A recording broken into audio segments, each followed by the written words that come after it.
Ready for Monday. Our test is Monday morning. So if you allow me, I'll share my screen. This was the agenda from Monday's PowerPoint. So Monday we did exercise 6.2, exercise 2, exercise 3, cash conversion cycle, days of working capital, and cash conversion efficiency.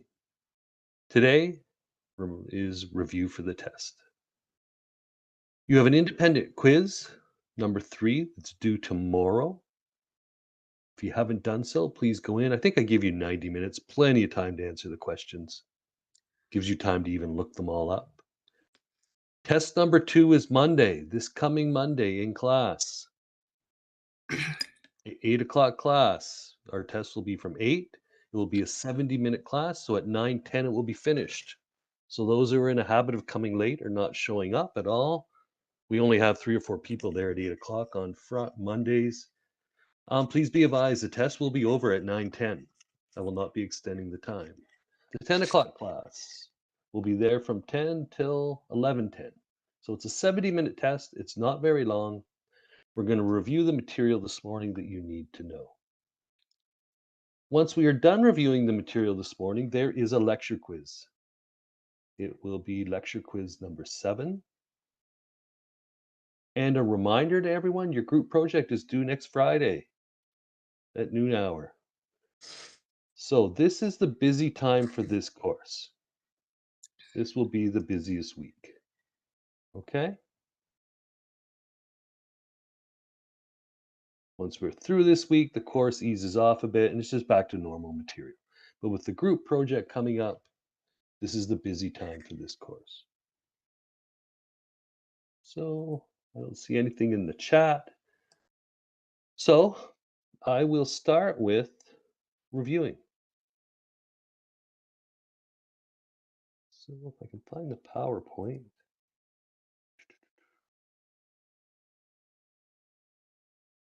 It's week 9. So I'm going to share this PowerPoint. You have access to it.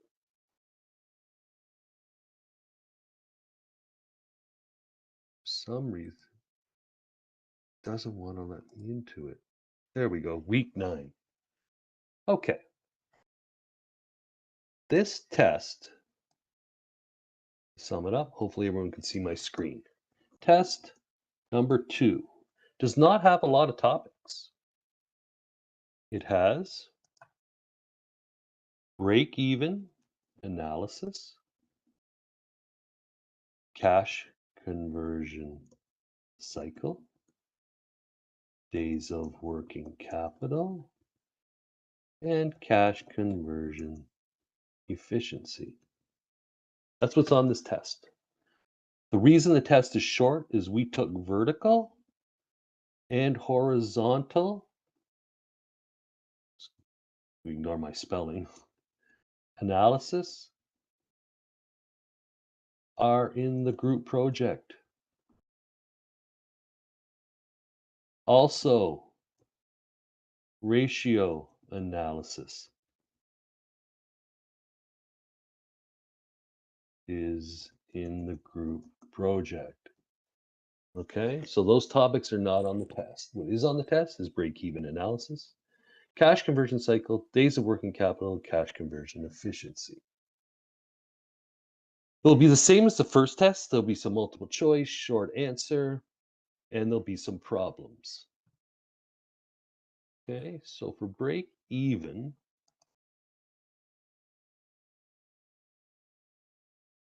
make sure you're familiar with the following terminology. What are variable costs? What are fixed costs? What's the contribution margin? How do we calculate it? What is the PV ratio? So before we get into all that, I will give you some page numbers. Oh, why is my system fighting me? Okay, there we go.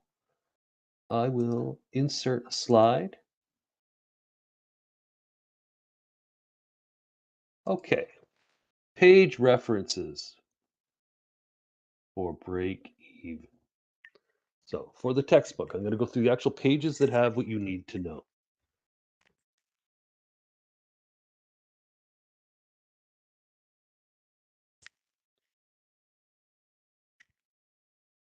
So break-even analysis is chapter 5. If you are unclear regarding the terminology, read the chapter. In terms of the formulas,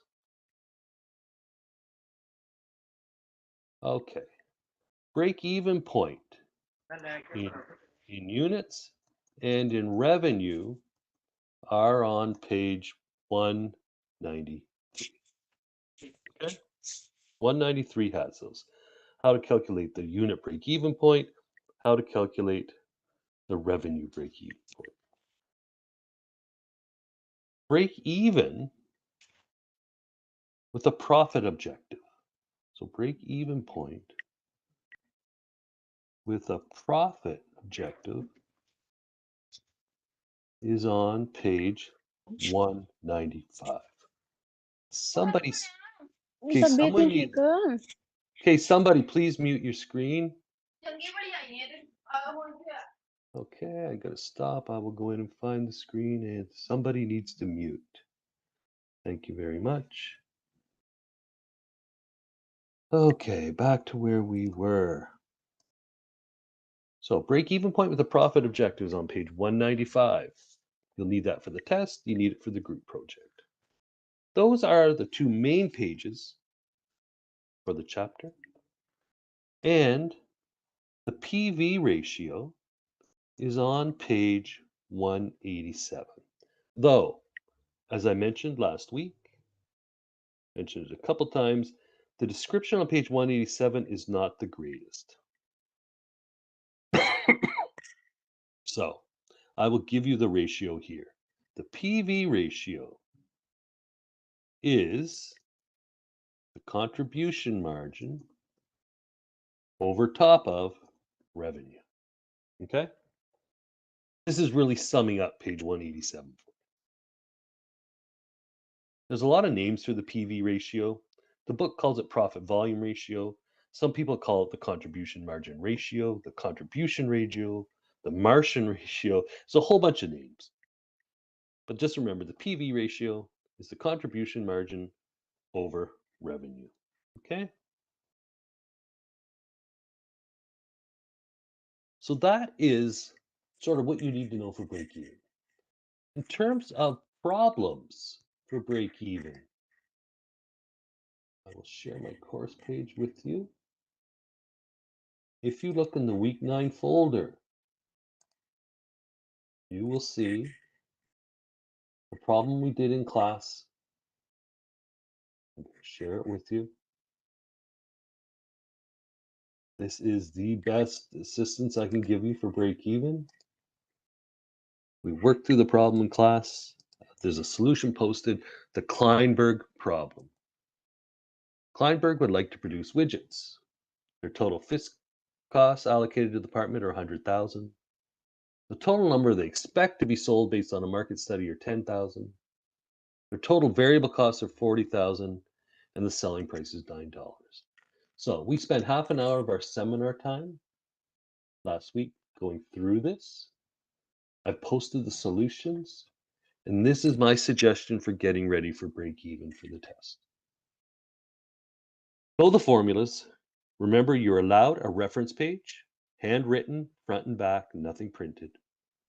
So you can write any formulas you want. You can write the Kleinberg problem and solution there, whatever you like can go on that page. When I say whatever you like, that's within terms of course content, okay? I used to say just anything you want on the reference page and someone drew an offensive picture.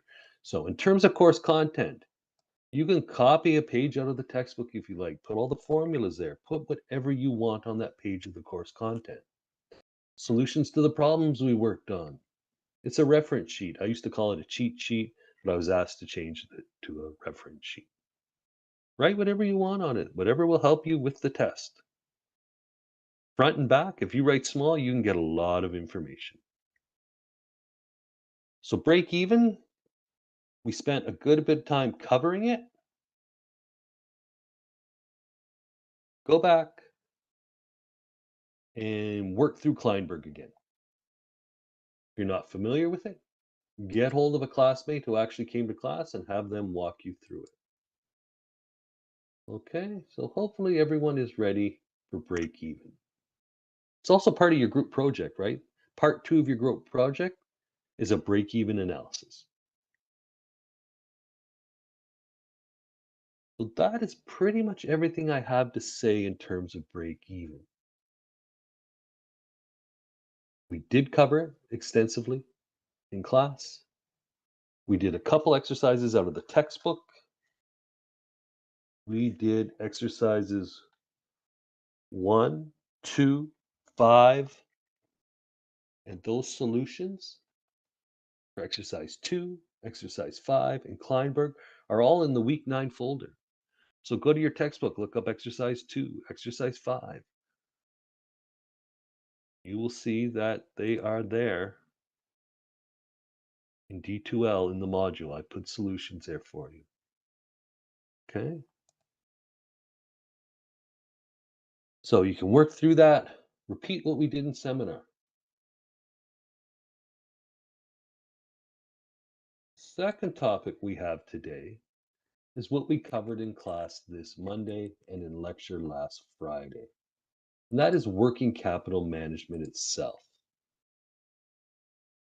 That PowerPoint,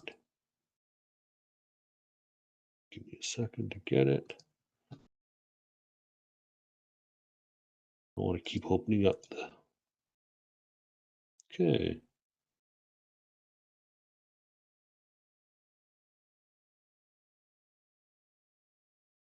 Let's share that PowerPoint with you.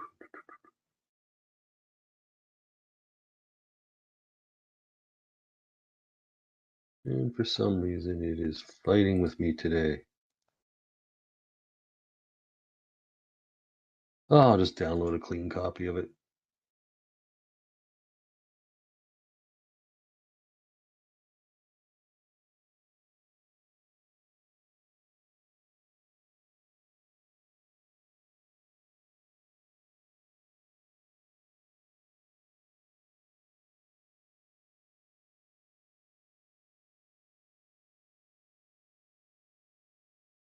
Okay. Now it should share. Okay, week 10. We're back to here. Okay. What is the goal of working capital management? This is the one definition that I ask you to memorize all semester. The goal of working capital management is to accelerate the cash flow cycle in a business after sales have been made. Okay? Goal of working capital management is to accelerate the cash flow cycle in a business after sales have been made. So one definition I ask you to remember. Why? The course is called Cash and Investment Decisions. And for companies, their working capital is their cash. So this is sort of a critical heart of the course thing, right? Working capital management. What is working capital? Well, I've been saying this since week 1. Working capital is your current assets and your current liabilities off your balance sheet. You'll have to know that for all 3 of our tests. Even the final test in April, which I'll remind everybody isn't that many weeks away. The course is close to just about finished now. Next week will be week 11. We'll come back. We have basically one topic left, time value of money, which ties into capital budgeting, and then our final test. So we're just about done after the test this coming week. Okay, so we measure working capital management. I'm going to insert a slide in that PowerPoint just so I can make notes while we go.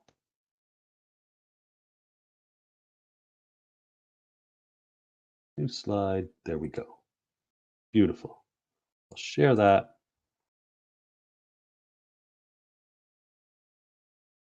Okay.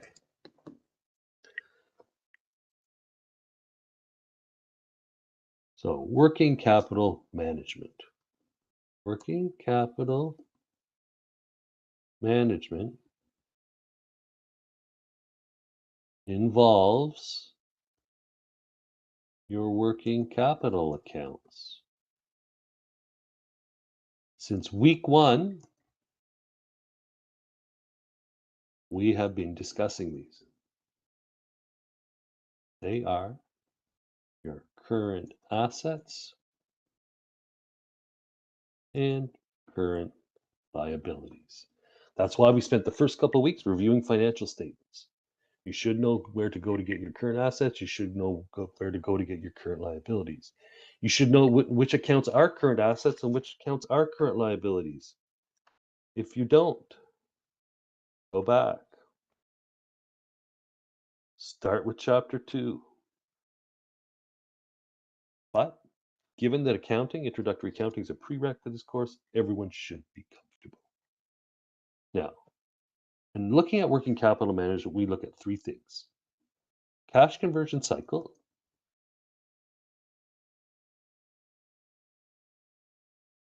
days of working capital,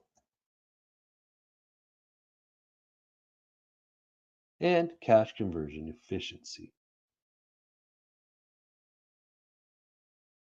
Those are the 3 ways we look at it. Cash conversion cycle. Cash conversion cycle is on pages 224 to 226. So just a couple of pages. There are really some easy formulas there for covering. So we'll start the slideshow from here. So the cash conversion cycle, we start with cash. We spend it on inventory and labor. We sell our product or service. We generate a receivable. We collect a receivable that gives us cash. We call that the operating cycle. Each time we do that, if we're profitable, we skim off some cash. So the quicker the cycle, the more frequently you're skimming off cash, right? It depends on selling more items, more services, and selling at a price which covers all expenses, which is why we cover break even before we cover working capital management. If you haven't done your break even analysis correctly, why speed up the cash conversion cycle? You're going to be losing money. So essentially, the components are the 3 formulas on page 226. You have your inventory conversion period. Add that to your receivable conversion period. It gives you your operating cycle. From that, subtract your payable deferral period. That's your cash conversion cycle. It'll come out in days. The number you get will be measured in days. And obviously, since you're trying to convert cash, right? You want to collect your cash, less days is better. A lower number is better. The less days it takes to turn your inventory into sales and collect your sales, better. So for that problem, we did self-test exercise 6.2. That was on page 228 of your textbook. Self-test exercise 6.2. It walked you through all 5 steps of calculating this. I've posted the solution in D2L. There's also in the textbook, it gives you the web link to go get the publisher's solution. For most students, these are usually very easy marks. The cash conversion cycle is straightforward. There's nothing overly complicated about it. Easy marks to pick up. As I said here, so we worked through this one together already. Days of working capital. This is the second working capital formula we looked at. That is on page 223.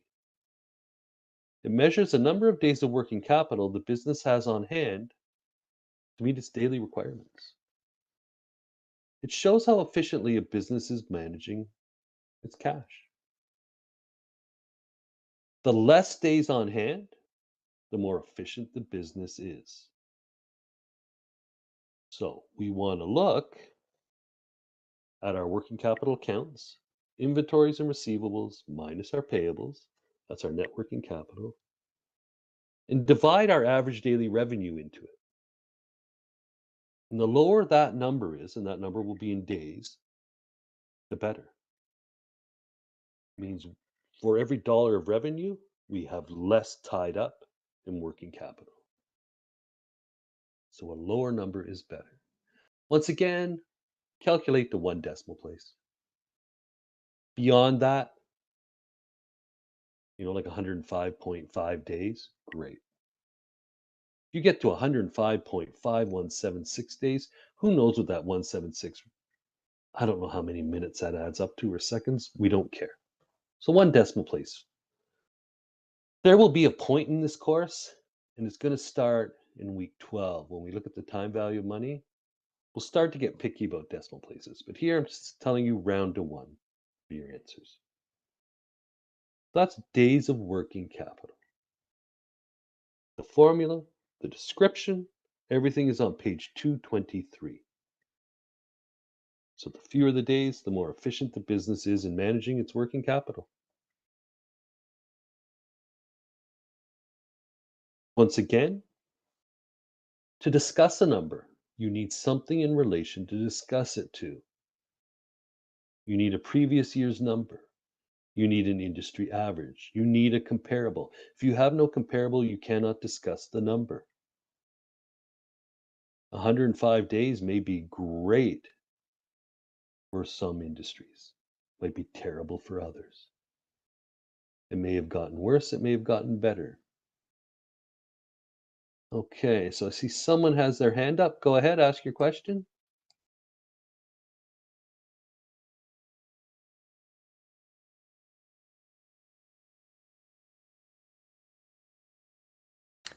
Sorry, I didn't mean it. Oh, okay. No problem. Just didn't want someone there with a just popped up saying there was a hand up, so I just wanted to check in. Okay, so days of working capital. We did it in class this Monday. From what I saw, everyone who came to class seemed to have a grasp of it, and generally test results bear that one out. We did exercise 2 for that in your textbook, page 254. The solution I posted in D2L if you want to go look. And it's here even, broken down. Number 3, the third thing last thing we're going to look at, discuss today. And if you wonder what I'm doing, I'm going to insert a slide there.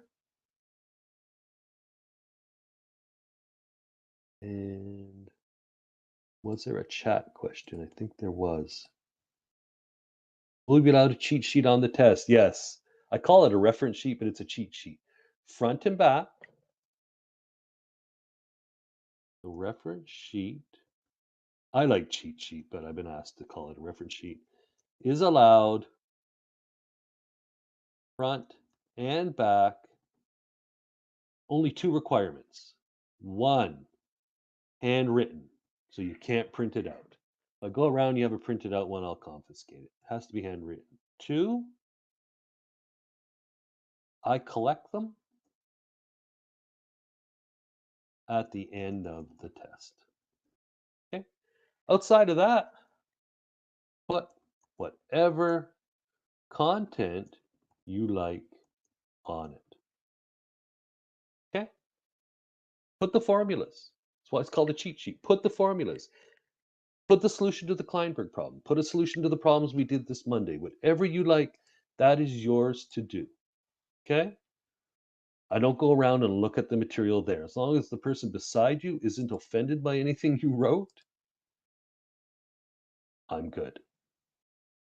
I've only had that problem rise once, years ago. When I said, put whatever you want in your reference sheet, and someone drew a weird cartoon. And I ended up hearing about it. But outside of that, I've since ran the course twice a year. Like, what, 8, 9 years I've been running this course, and no one's ever repeated that behavior. So I just mentioned, though, just to be sure. So the last topic, cash conversion efficiency. This one is also on page 223. The formula appears quite simple. Operating activities, that is cash flow, over top of revenue. Looks straightforward, right? Till you realize, wait a minute, operating activities cash flow, that's the first section of a cash flow statement. So you have to figure out net income, depreciation, and adjustments. Working capital accounts. Remember all the things you had to do in that first section of the cash flow statement. And then when you figured that out, subtract the previous year to see the change. If it is an increase, right, that's an outflow. If a decrease from the previous year, it is inflow. Take a look. Okay, so keep moving along here.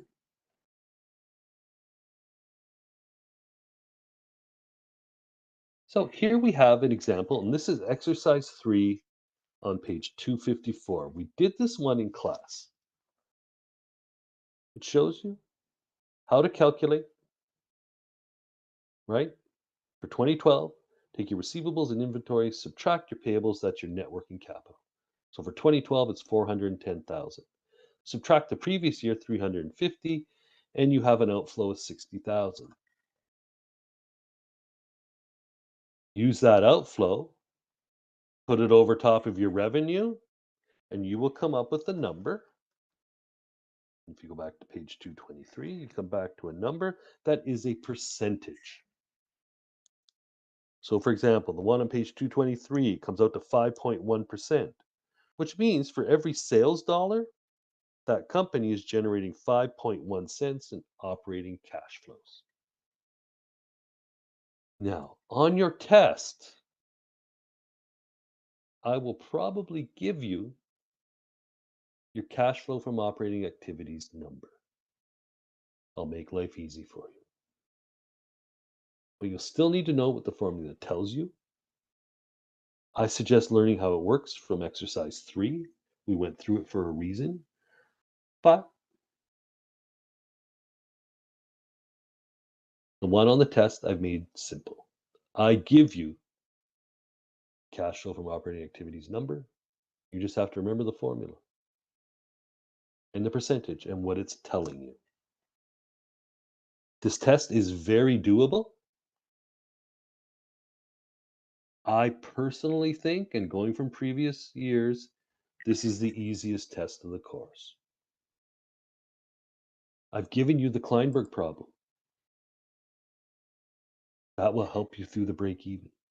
You have to know what variable costs are and fixed costs are. So, no variable costs, no fixed costs, right? Know those. Know all of the break even formulas. You have them in the textbook. I've given you the page references. There are only 2 chapters on this test.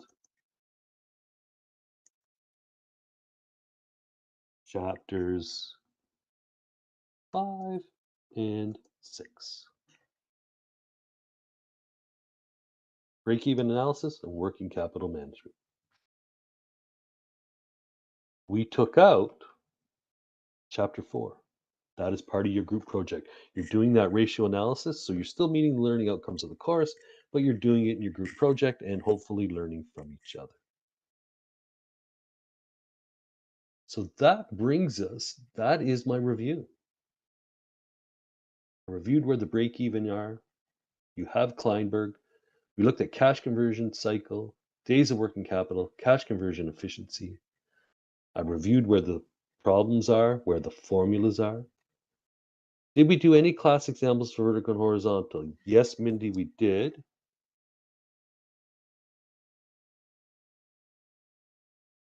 There is also a PowerPoint showing them. So if you go back into the course shell, there's a PowerPoint showing them. Let me see. D2L. So that would be week.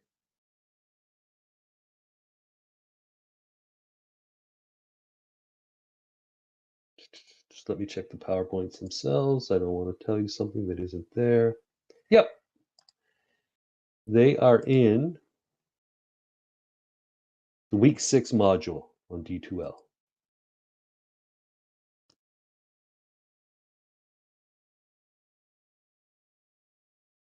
Okay, the PowerPoint we just used.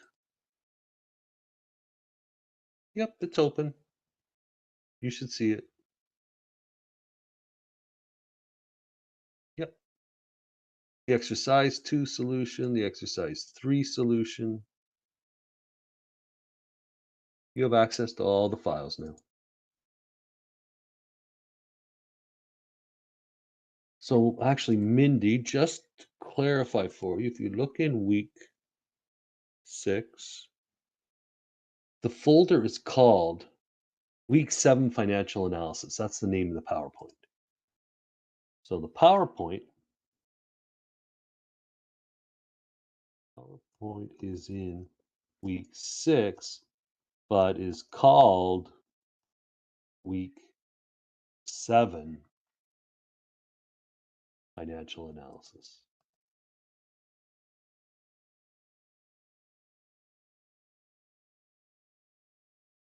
That should walk you through having to calculate week 6 you see ratio analysis PowerPoint.